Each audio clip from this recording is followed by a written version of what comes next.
Today I'm going to show you how to use the VEX V5 controller with the xRC change-up simulator. Okay, so the first thing you're going to want to do is go and open up the simulator just to show you what it does. Right now I just have the controller plugged into my computer with a USB cable. If I go to hit play, I'm not hitting any buttons, the robot just wants to spin around.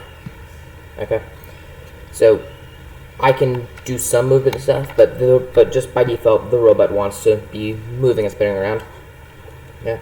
So the way that we're going to fix that is we're going to go into the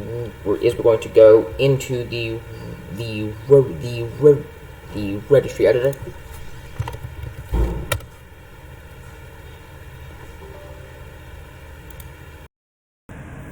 Okay, so we're going to follow. You're going to go down to H key current user, then software, then gluten-free, and then this. You're going to scroll down. So just click here, then scroll down to where it says J controls. Okay. That's the wrong button. All the ones where it says J controls right here, right? If you click on these, change the second and last numbers here to 9. If you do that, what it's going to do, when it's looking at what axis the game is receiving data from, there is no axis 9, so it's not going to be able to listen to the controller. This will make it such that the application itself doesn't listen to the controller at all, and that'll make it so that it won't spin. But that also has the effect of it's not making it. It won't let the application. It won't let the controller move the robot at all. So the way that we're going to get around that is we're going to use an application called Anti-Micro to map the axes and buttons on the V5 controller to keys on the keyboard. And I'll show you that just as soon as I'm done with getting this. Hold on.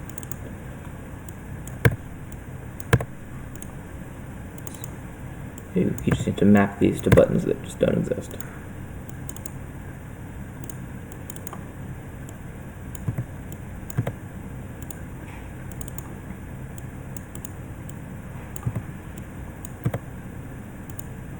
Okay. Now that you're done with that, you're going to go and open up Anti-Micro. I'll put a link to this in the description. So the way that this works is, so I already have a file here that I think I'll also put down in the description. That is the mapping for the 210Y robot in the xRC simulator game. But so what this does is when I move this up. Right. When I move this up or down, it's going to it sees that, and it's going to hit the keys on the keyboard when I move this. So all the buttons are mapped to keys on the keyboard. So I can show you if I go to somewhere where I can type that type stuff. Okay. So now that both of those are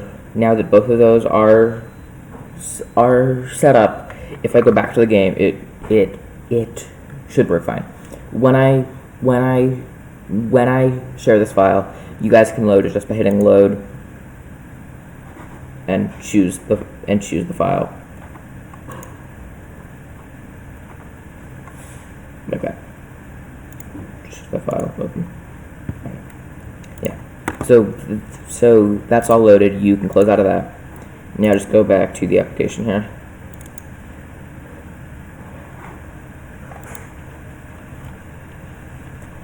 And once that's done,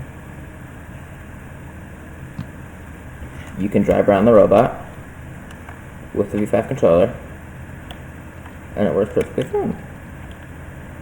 So, good. You can just drive around. It works fine. I'm not very good at the game in general, but you can see it works. Okay. So that's how you use the VFF controller with the XRC change-up simulator. Feel free to ask any questions, and I'll probably get around to answering them. Thanks, and have a good day.